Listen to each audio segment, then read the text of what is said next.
แล้วก็ขี่ม้าตอบคำถามหนึ่งเนาะ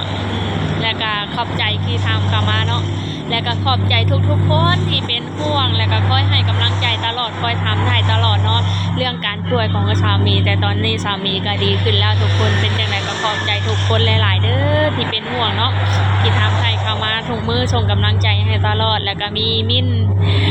คนหนึ่งเพิ่นถามว่าที่สามีไปนอนโรงพยาบาลน่ะใช้ประกันสังคมบ่หรือใช้เงินส่วนตัวใช้เงินส่วนตัวเด้อทุกคนเพราะว่าประกันสังคมของสามียังใช้บ่ได้เนาะยังใช้บ่ได้เพราะว่า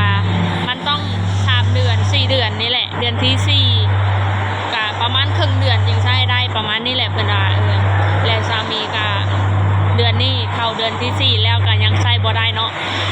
ได้ยินพยาบาลเพิ่นบอกว่าประมาณวันที่27 28อาจสิมีโอกาสใช้ได้แต่ตอนนี้สามีก็ออกมาจากโรงพยาบาลเป็นที่เรียบร้อยแล้ววันที่25หมอเพิ่นก็นัดอีกเทื่อนึงเนาะและสามีก็ขี่ลองเอาประกันไปเช็คอีกว่ามันขี่ได้บ่ถ้าบ่ได้ก็บ่เป็นหยังเนาะจังได๋ก็หลายกว่าหันเฮาก็จ่ายมาแล้วเพราะว่าเฮาไปนอนมันก็เบิดหลายแน่แหละทุกคนเพราะว่าเฮาก็เป็นคนต่างดาวแน่แต่ก็บ่ฮู้ว่าคนต่างดาวกับคนไทยแต่ยังเป็นจังได๋กับคนไทยมันก็ขี่แบบมีสิทธิ์หลายกว่าเนาะเพราะว่าเพิ่นขี่มีบัตร30 บาทอีหยังต่างๆนะเพราะว่าเฮาเป็นคนลาวเฮาก็ขี่ก็มี MOU เฮาก็รอใช้แต่ประกันสังคมเนาะถ้าประกันสังคมเฮาใช้ได้เฮาก็มีโอกาสที่บ่ได้เสียเงินเองอย่างประมาณนี้มันก็ขี่ลดการใช้จ่ายลงไปและโรงพยาบาลที่สามีไปนอนก็เพิ่นบริการดีทุกคนแบบประมาณ15 นาทีทุก15 นาที20 นาทีเพิ่นสิมาวัดความดันมาวัดไข้มาถามอาการของเขาตลอดเพิ่นแบบบริการดีขนาดทุกคนสามีก็บ่เคยไปนอนโรงพยาบาลไทยจักเทื่อเนาะครั้งแรกที่สามีไปนอนโรงพยาบาลไทยสามีก็ปรับปรื้มใจที่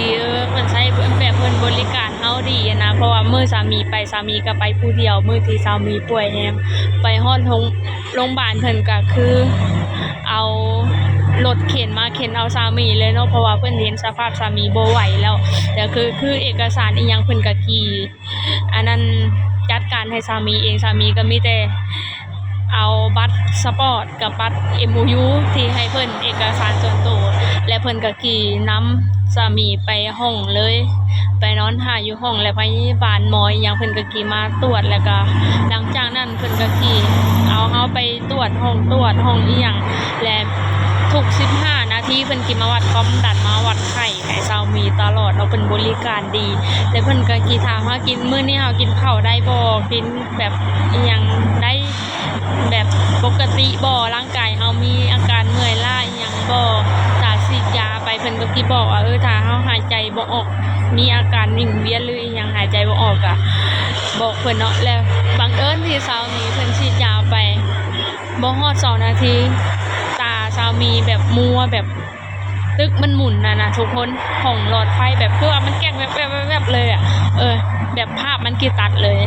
แล้วสามีก็รู้สึกว่าสามีแบบภาพมันกีตัดแบบคือแบบเฮากินหลับไปเลยแบบกินเบิดสติแล้วสามีก็เลยบอกพยาบาลเพิ่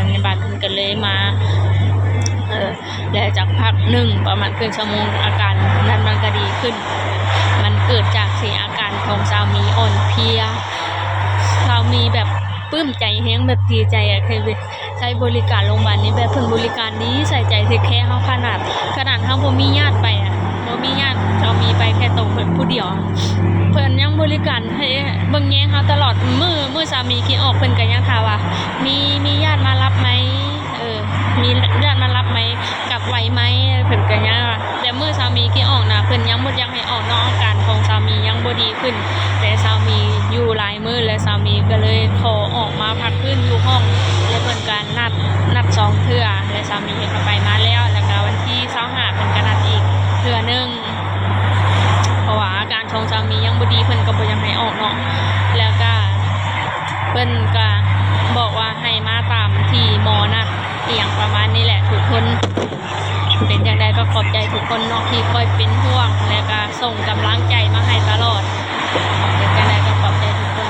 ที่รถเสียงดังก็ขอโทษขออภัยหลายๆเด้อทุกคนเพราะว่าอยู่ริมถนนสำหรับคลิปนี้สามีก็สิขอตัวไปก่อนเนาะพอกันคลิปหน้าถ้าผู้ใดสงสัยอีหยังก็ถาม เข้ามาและสามีที่ตอบให้เด้อทุกคนแล้วก็ขอโทษหลายๆที่ห่างหายไปโดนมื้อนี้สามีกลับมาแล้วทุกคนคิดฮอดกันบ่